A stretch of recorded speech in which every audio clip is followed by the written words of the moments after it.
네, 지난 주말이었죠. 세계 3대 평가사의 하나인 유럽의 피치사가 미국의 국가 신용 등급을 전망을 하향 조정했습니다.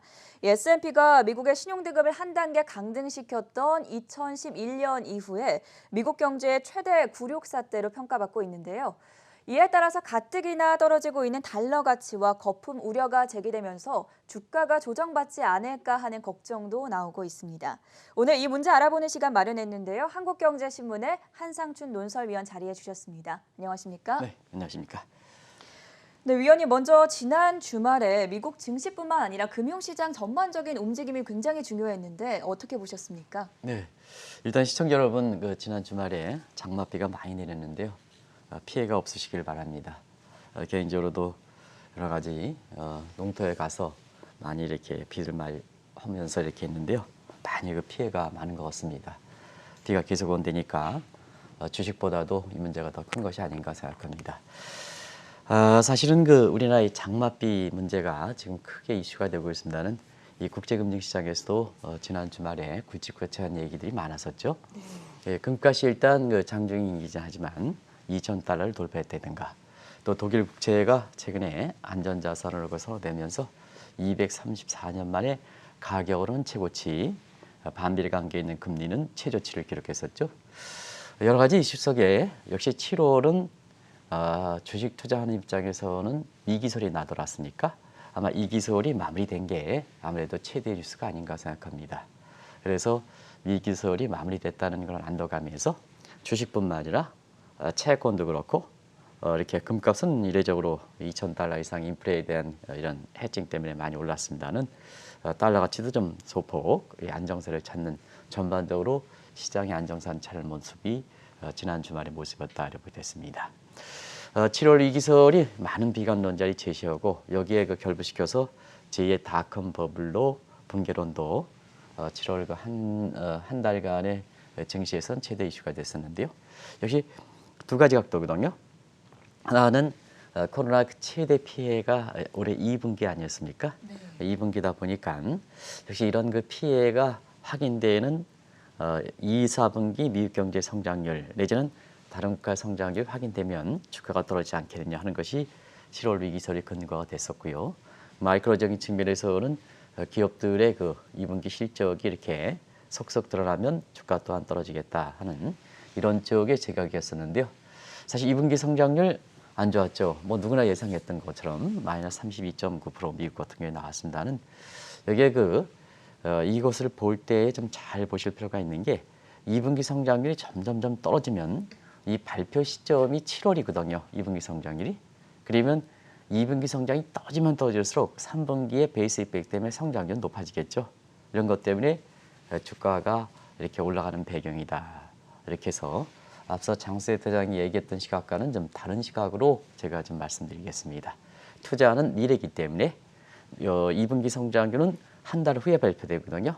그렇기 때문에 과거의 실적이 확인되는 것은 그렇게 주가에서 큰 의미는 없다 이렇게 보겠습니다. 또 한 가지는 기업들의 예상치가 상당히 안 좋았죠. 그런데 항상 보실 것은 실적치가 좋으느냐 하는 소위 어닝 서프라이즈가 나오느냐 이 문제를 주가 관련해서 굉장히 주목하실 필요가 있다는 말씀을 드렸었는데요. 역시 지금까지 한 300개가 넘는 기업들, 그것도 굵직굵직한 기업들이 발표된 속에 예상치는 안 좋았죠. 주가가 올라가다 보니까 2분기 기업들 실적이 좋은 거로 이렇게 생각하시는 분이 많습니다. 네. 근데 그렇지는 않죠. 2분기 예상치는 굉장히 안 좋았는데 실적치가 300개가 넘는 기업 중에 약 70% 이상이 예상치 대비해서 실적치가 다 높았거든요.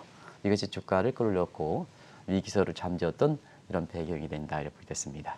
항상 증시에서는 좋을 때 좋은 모습보다는 좋을 때 안 좋은 모습 찾아가지고 투자자분들한테 이렇게 중립적 시각, 균형적 시각을 유지하실 필요가 있고요. 3월 중순처럼 주가가 안 좋을 때는 좀 이렇게 호재 요인에서 사실 주가를 좀 끌어올리는 이런 쪽의 방송을 해오고 있는데요.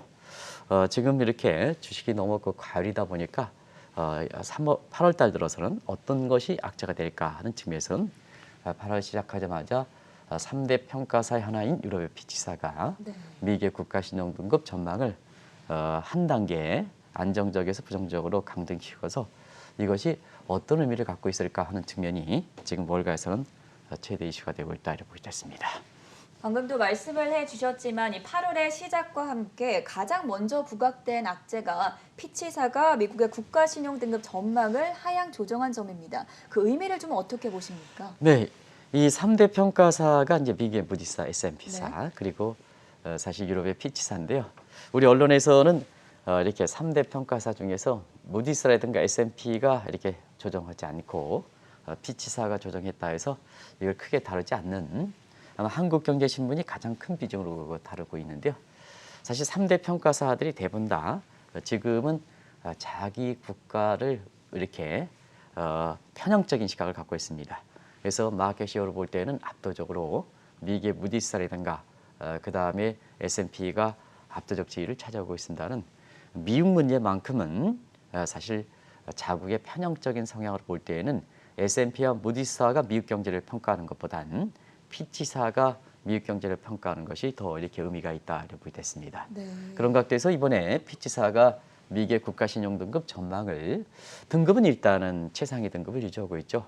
애초부터 이게 등급을 조정하면 안 되는 거죠. 그래서 그 예비 단계에서 우리가 전망 부분이라고 있습니다. 실제 등급의 조정에 앞서서 사실 전망 부분이 있는데요. 특별한 문제가 없는 한 예를 들어서 긍정적이다 하면 신용등급을 올린다 하는 시그널을 준다 이렇게 되어 있고요. 안정적이다 하면 그대로 유지한다 이거요. 부정적으로 보면 지적한 요인을 개선하지 못하면 6개월 이후에는 실제 등급을 이렇게 조정한다, 하향 조정한다 하는 의미를 갖고 있다 이렇게 보겠습니다. 그래서 이번에 그 조정 내용은 실제 등급 조정보다는 지금 정례평가가 꼭 11월 3일 날 미국의 대선 결과가 나오는 시점에 사실 그 11월 달 정례평가가 있는 상태에서 국가신용등급 전망을 부정적으로 전망했죠. 안정적인 부정적. 그래서 미국 입장에서 보면 그 이후에 대선이라는 기간 또 정권교체 가능성 이런 점으로 감안해 볼 때 단순히 이렇게 부정적으로 평가하고 있지만 개선할 수 있는 소지가 그렇게 크지 않기 때문에 사실 이번에 그 전망 부분에 대한 조정은 상당히 의미가 있다 이렇게 됐습니다. 그런 측면에서 앞서 말씀드린 같이 이런 쪽에 그 6개월이 항상 등급 조정으로 가는데요. 지금의 그 개선 요인을 그렇게 크게 시청자분도 뭐 곰곰이 생각해 보시면 그런 시기적으로 대선과 맞물려 있고 정권 교체가 있기 때문에 재정 적자를 축소한다든가 그 다음에 국가 채무를 좀 개선한다든가 이런 노력은 결부가 되지 않고 오히려 악화되겠죠. 대선은 이렇게 겨냥해서 지금 여론조사 결과에서 트럼프 대통령이 뒤지니까 그러다 보니까 이번에 그 피치사의 평가를 계기로 해서 그동안 미국에 나돌았던 그 부도설 문제 사실 재정 적자라든가 국가 채무는 미국의 국채의 빚이기 때문에 부도설 문제 여기에 따라서 달러 가치의 폭락설 지금 가뜩이나 그 떨어지고 있는데요. 이런 문제가 지금 미국의 그 금융시장을 중심으로 해서 국제적으로 이슈가 되고 있다 이렇게 보겠습니다. 미국의 국가신용등급 전망이 하향 조정된 그 사실에 대해서 의미를 짚어주셨는데 피치사가 왜 이런 결정을 내린 것일까요? 네, 국가신용등급이니까 네. 아무래도 민간 사이드가 아니지 않습니까? 국가신용등급. 그러면 국가에서는 뭐냐? 국가에서는 가장 중요한 게 나라 살림이죠. 그래서 나라 살림에 대한 평가 시기가 자 미국은 회계연도가 피스칼 이어와 네. 캘런더 이어가 차이가 있죠. 그래서 캘런더 이어는 세계 공통적으로 1월 1일부터 12월 말까지고요. 미국의 회계연도는 10월 1일부터 다음 연도 9월까지 이렇게 됐습니다. 그러다 보니까 여름 휴가철이 끝나는 이런 그 8월 달 이런 접어들어서는 가장 먼저 미국의 그 재정 적자라든가 국가 채무에 대한 이런 쪽에 이렇게 예상이 나오면서 사실 그거에 대해서 평가가 나오고 있다 이렇게 됐습니다.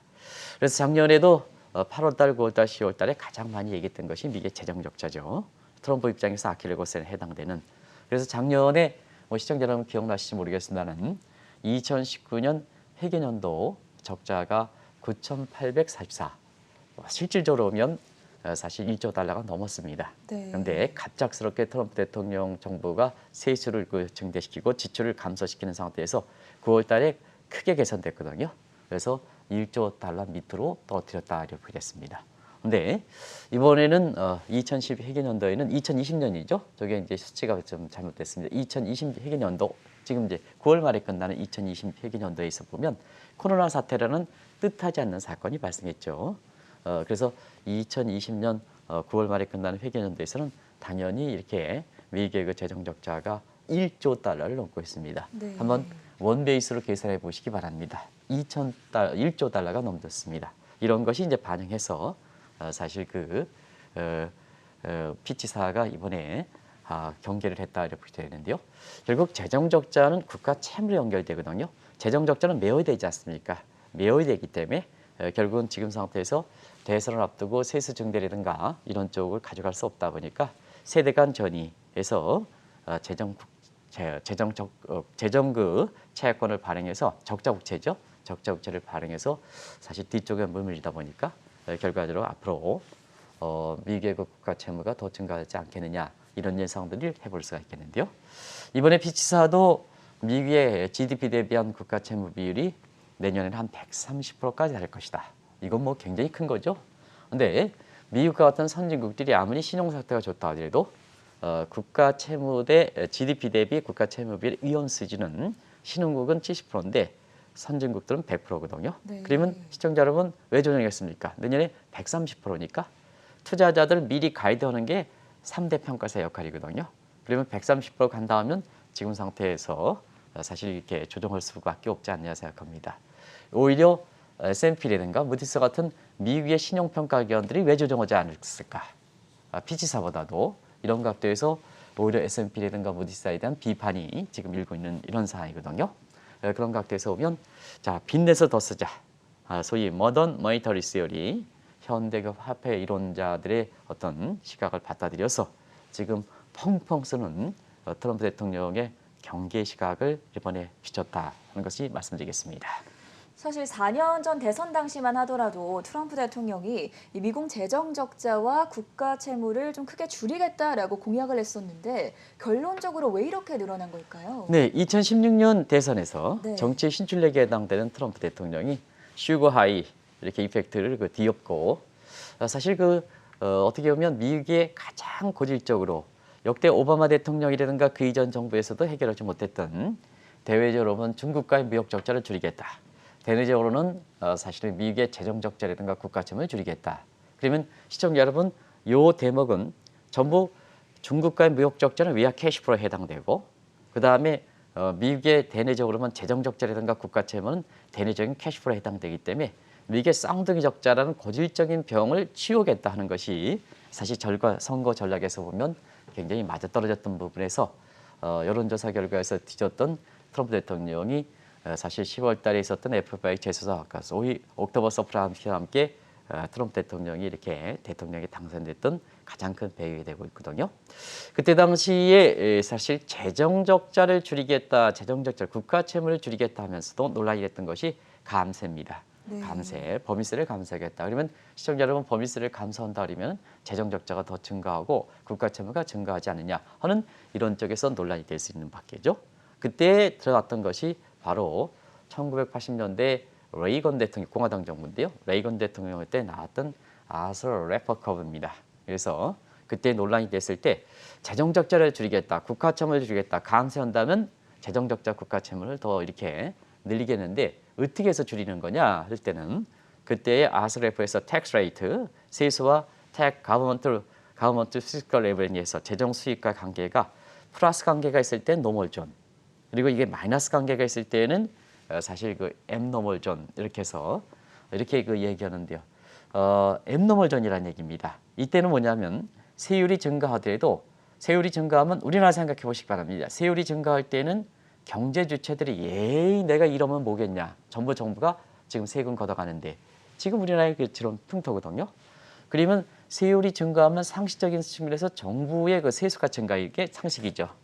세율이 증가하니까. 그렇죠. 근데 우리 부동산 증가 모든 세율 증가하니까 해봐야 뭐 세금 다 증가하는데 그러다 보니까 이렇게 사실 경제 주체의 의욕이 꺾여서 오히려 경제 활동에 참여하지 않는다는 얘기입니다. 해봐야 뭐느냐. 정부가 이렇게 다 가져가는데 이런 거거든요. 그래서 그때의 세율이 증가할 때는 경제 의욕이 꺾여서 경기가 침체되니까 정부의 세수가 감소한다. 이게 상식을 벗어났다 해서 비표준지대라는 앱노멀 존, 앱노멀 존이라고 그랬거든요.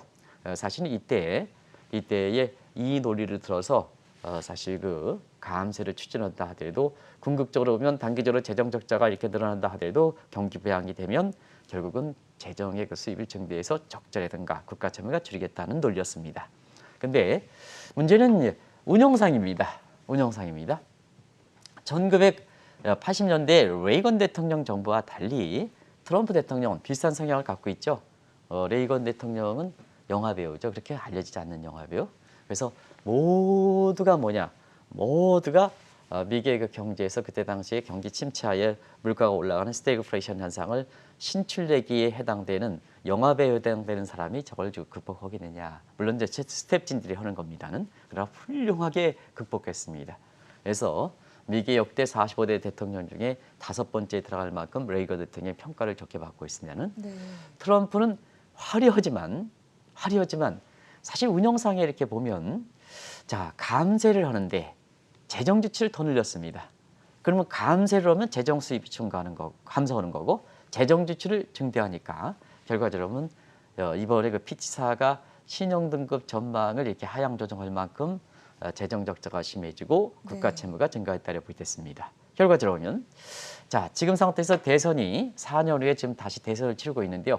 트럼프의 저 감세 정책, 특히 법인세 감세 정책 35에서 21%로 감세했던 것은 결과적으로 뭐냐? 결과적으로 지금 트럼프와 관련된 기업들이 아주 좋습니다. 지금 이제 평가들이 나오고 있는데요. 트럼프 대통령이 대통령 하기 전에 트럼프 계열사들의 재무제표라든가 이런 상, 규모 기업 사이즈 봐. 지금의 그 4년이 정도 이렇게 조금 못 경과했습니다는 지금 상태에서 보면 트럼프의 계열 기업들이 굉장히 좋아진 상태거든요. 그런 상태에서 한편으로는 역시 트럼프가 이렇게 기업인이다. 이렇게 하지만 이건 잘못됐다. 국가의 공공적인 책임자가 재정을 법인세 인하라든가 이런 걸 통해서 한편으로는 재정 적자가 증가하고 국가 채무가 증가해서 국민의 부담이 증가시켜놓고 본인들이 어쨌거나 본인의 관련돼 있는 기업들이 이렇게 굉장히 이렇게 번창한다 이렇게 본다면 이 사람은 대통령의 자질이 없는 사람이다 하는 측면에서 지난 주말에 이런 평가들이 나오면서 바이든과 관련된 여론조사 결과가 시간이 가면 갈수록 격차가 더 벌어지는 배경이 돼 있고 다른 측면에서는 피치사가 신용등급 전망 부분을 하향 조정했다 이렇게 됐습니다. 위원님 비록 전망이기는 하지만 이렇게 미국의 국가 신용 등급 전망이 하향 조정되면 미국의 국채 신뢰도에도 좀 영향을 주지 않겠습니까? 국가 신용 등급과 전망은 마찬가지입니다. 신뢰 문제입니다. 그러면 미국에서 지금의 국가와 관련된 신뢰 문제가 두 가지가 있죠. 하나는 미국의 적자 국채에 대한 신뢰 문제, 다음에는 경제 위상을 반영하는 달러에 대한 문제가 되는 거죠. 그렇기 때문에 이번에는 민간 사이드가 아니고 결국 국가 사이드다 이렇게 이제 보시면 되겠는데요. 지금 상태에서 보겠습니다. 이렇게 트럼프 정부가 재정 적자라든가 국가 채무가 이렇게 증가하다 보니까 결과적으로 보면 미국의 국채에 대한 신뢰도가 많이 떨어지는 상황이다 이렇게 보겠습니다. 지금 상태에서 이렇게 전형크게 한번 질문 한번 드리겠습니다. 세계에서 가장 믿을 만한 채권이 지금 어디라고 생각하십니까? 채권입니다. 채권이요? 채권에는 국채가 있고 회사채가 있고 또 학교에서 이렇게 발행하는 여러 가지 학교채가 있습니다. 다 포함해서 채권 중에서 가장 내가 투자한다면 전형크가 투자한다면 가장 투자하고 싶은 데가 어디입니까? 저는 그래도 국가 채권에 좀 투자를 할 것 같은데 아니겠죠, 답이? 네. 그러면 이제 제가 경제 지식이 높은 우리 전 앵커한테 질문을 해드리겠습니까?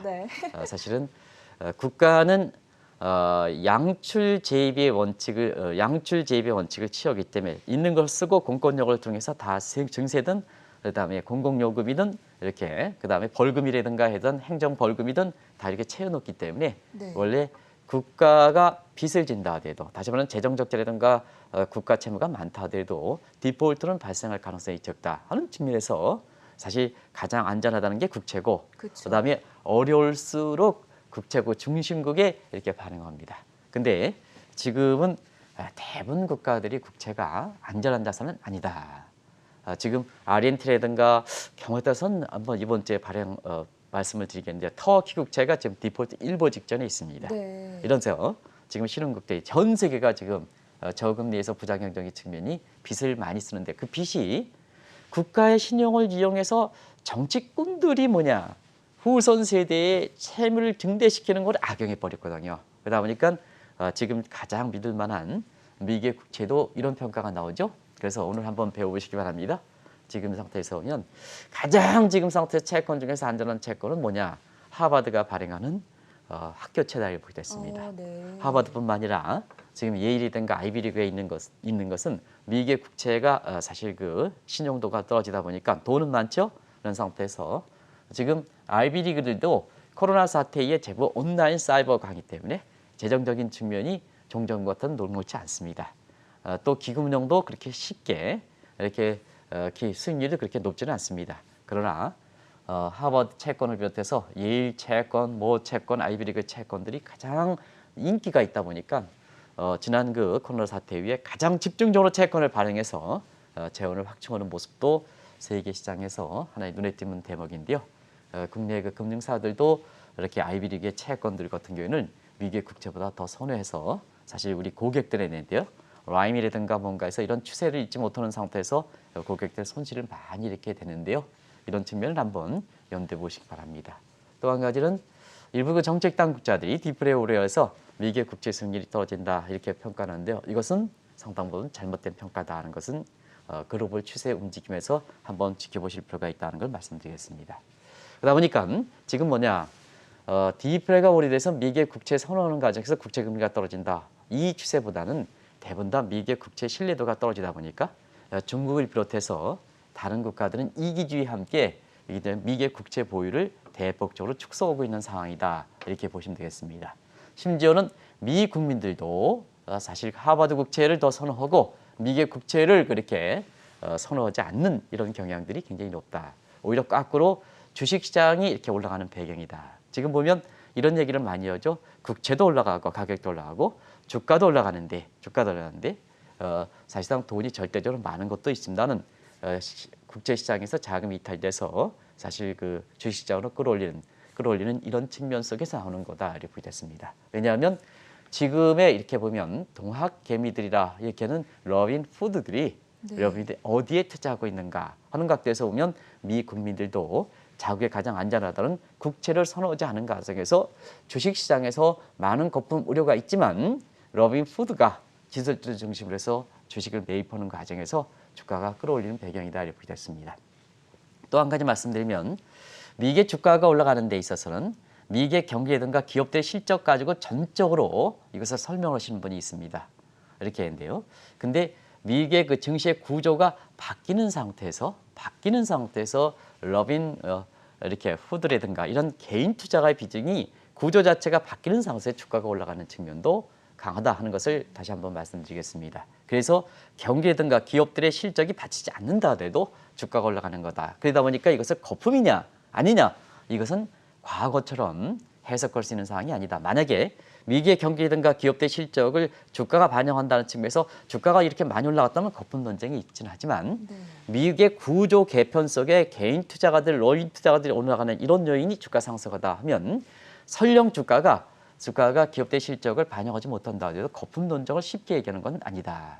여기에 증강현실 시대에서 미래에 대해서 쉽게 보이다 보니까 지금은 실적이 받치지 않더라도 Price Patent Ratio, PPR 지표라든가 Price to Dream Ratio처럼 미래 이상, 최고의 미래 기업들의 실적을 지금은 실적이 아니더라도 미래 실적을 이렇게 내릴 수 있는 이런 미래 잠재 가치, 무형 가치가 높으면 주가가 올라간다 이렇게 보여졌습니다. 그래서 미국의 주가를 전적으로 기업들의 실적이라든가 경기 가지고 얘기하는 것은 그러다 보니까 말이 이상하게 되는 거죠. 말이 이상하게 되는 겁니다. 이게 주가는 올라가는데 말이 설명이 되는데요.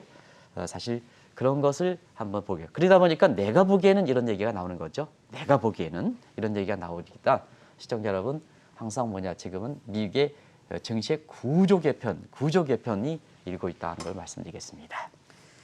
가뜩이나 국채 부도설이 나오는 상황에서 만약에 중앙은행이 채권을 사줄 경우에는 달러 가치가 또 떨어지지 않겠습니까? 더 떨어지죠. 왜 그러냐면 코로나 사태에서 이렇게 보면 자 코로나 사태가 맞았을 때 전 앵커께서도 야 그때 사상 초유의 사태가 발생해서 그러다 보니까 믿을 것은 기축통화 달러뿐이 없지 않느냐 이런 시각이 있죠. 근데 사실은 달러 가치가 모든 자산이 올라가는 속에 달러 가치가 그 위에 한 10%, 한 12% 정도 폭락했죠. 그래서 이것은 어떻게 설명하느냐 하면 이렇게 주장하는 시각, 이게 금융사 CEO라든가 이런 사람들, 회장이라든가 이런 사람의 지적은 자, 기축 통화와 유동성과 달러 가치 간의 유명한 트리픈 딜레마를 다시 한번 공부해 보시기 바랍니다. 자, 달러 가치도 다른 통화에 비한 상대 가치입니다. 그러니까 코로나 사태의 최대 피해가 미국이고 네. 미국이다 보니까 결과적으로 최대 피해를 완충시키기 위해서 자, 세계에서 돈을 가장 미국에서 공급했죠. 그렇죠. 그러면 트리플 달러마에서 기축 통화의 위치항을 지키려면 사실 유동성을 달러 유동성을 너무 많이 공급하면 안 되거든요. 공급은 그런 측면에서 이렇게 보면 지금까지 이렇게 달러 가치가 떨어진 데는 세계 4대 은행 중에서 코로나 사태 이후에 6조 달러가 지금 풀었는데요. 그중에 절반을 페드가 풀었으니까 당연히 달러 가치가 떨어지는 거죠. 그런데 대부분 다 금융사라든가 CEO의 회장이라든가 이런 사람들 입장에서는 코로나 nobody knows 사상 초의 사태 믿을 건 달러뿐이 없어. 과거의 관념에 젖어 있으니까 네. 이와 같처럼 예측이 틀리는 그것도 모든 자산이 올라가는 게 달러 가치가 떨어지는 이런 현상이 발생한 거다 이렇게 됐습니다.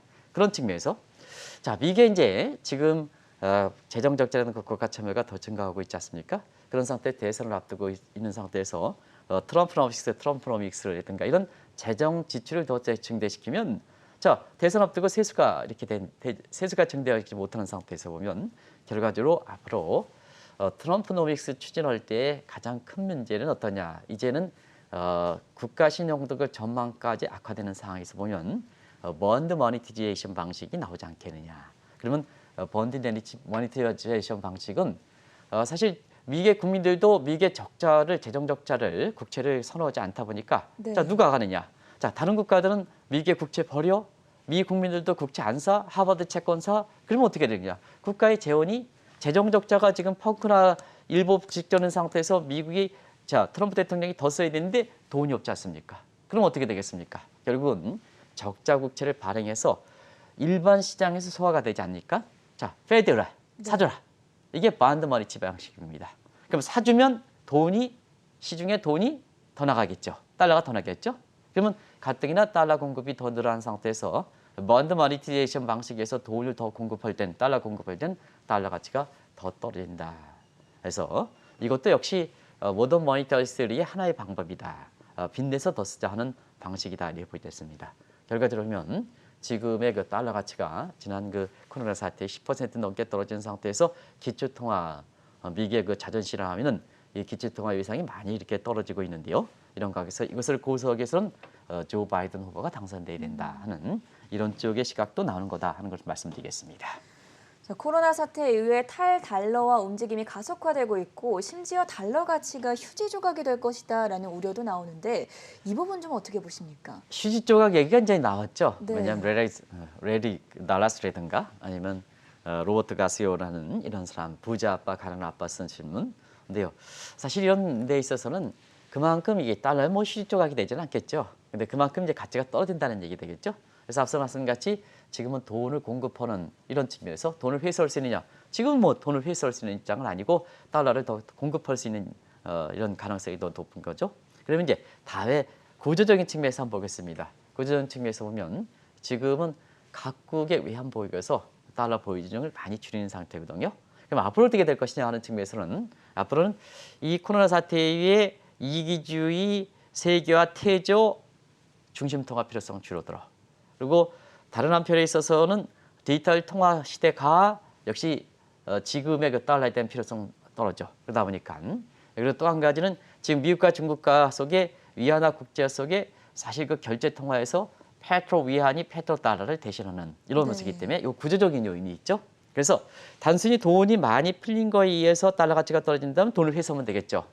근데 지금은 세계화 태조 속에 달러 필요성 줄어들어. 디지털 통화 발행 속에 달러에 대한 필요성 줄어들어.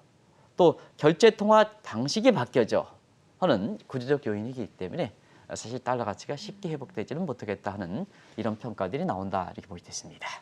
마지막으로 한 가지 궁금한 것은 이렇게 미국의 부도설이 나돌고 또 달러 가치가 계속해서 흔들릴 경우에 국내 증시에는 외국인들이 좀 들어올 가능성이 있지 않을까요? 네, 국내 증시에서는 이 문제를 좀 말씀드리기 위해서 그렇죠. 네. 지금 8월 증시에서 보면 국내에서 바이오 업종이라든가 그다음에 카카오 네이버 같은 언택 업종이라든가 우리나라의 삼성전자 같은 뭐 성장주로 표시하지만 이렇게 IT와 관련된 업종이라든가 이런 거에 최근에 주가 모습이 이렇게 좋았던 것은 역시 외국인들이 물론 이렇게 그 일별로 이렇게 추세가 왔다 갔다 하긴 합니다는 추세적으로 이제 매도세에서 매수세로 변했기 때문에 그렇죠.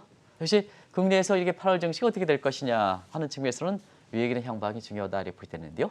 자, 시청자 여러분 여기서 자 미국에서 보면 적자 증대, 그 다음에 채무 증대, 신용 가이드 역할로는 신용 등급 전망 부정적으로 하향 조정해. 미국의 금리 낮아 우리보다 달러 가치 떨어져. 그러면 당연히 미국에서 자금이 이탈되겠죠. 그럼 어디로 들어올 것이냐 하는 측면에서는 지금 뭐 같은 선진국 내에서는 뭐 미국보다 좋은 국가가 없으니까 사실 신흥국 쪽으로 들어오는데 신흥국에 다 들어오느냐? 지금 신흥국에서는 뭐 브라질이든 베네수엘라든 아르헨티나는 중남미 안 좋고 그다음에 터키 이런 국가 더 안 좋고 그런 상태에서 신흥국 중에서는 들어올 수 있는 국가가 딱 제한돼 있죠. 중국, 한국, 인도 이런 정도죠. 네. 그런 상태에서 오면 자 한국에 대해서 외국 자본에 대한 이런 그 기대가 높다. 지난 주말서부터 외국 자본이 이렇게 들어가는데요. 한 가지 말씀드리면 항상 이거 시청자분이 제가 이제 이렇게 필명은 김 부장이라는 표현을 채권에 대해서 굉장히 잘하시는 분이 이쪽에 이렇게 방송을 이렇게 봐서 꼭 하는데요. 왜 외국 자본이 들어올 땐 삼성전자를 사느냐 이렇게 이제 얘기하거든요. 근데 지금의 속성은 저 이론대로 본다면 캐리 자금의 속성을 갖고 있기 때문에 네. 지금은 금리차 축소는 이렇게 그레이트 컨버전스 때문에 금리차가 없는 상태에서 금리차 보고 들어온 건 아니거든요. 환차 문제를 보고 있거든요. 환차액 들어오니까 자 한국 경제가 외국 자본이 들어올 때 계속해서 이 자본을 그 자본의 국내에서 이렇게 묶어놓을 수 있는 한계 펀더멘털상 좋으냐? 좋지 않죠. 더더구나 우리 증세 문제 때문에 위기에서 이렇게 외국 자본들이 가장 싫어하는 세금 문제 증대 쪽이 우리 사람뿐만 아니라 외국 사람도 스트레스를 많이 발생시키죠. 그러다 보니까 나갈 때 환금성 빨리 팔고 나갈 수 있는 이런 게 필요하죠. 네. 그러다 보니까 삼성전자 어떤 대형주를 선호하는 거다 이렇게 보겠습니다. 나갈 때 환차익을 들어와서 캐리 자금 성격은 나갈 때 빨리 나가고 이렇게 그걸 생각하는 거다 이렇게 보겠습니다.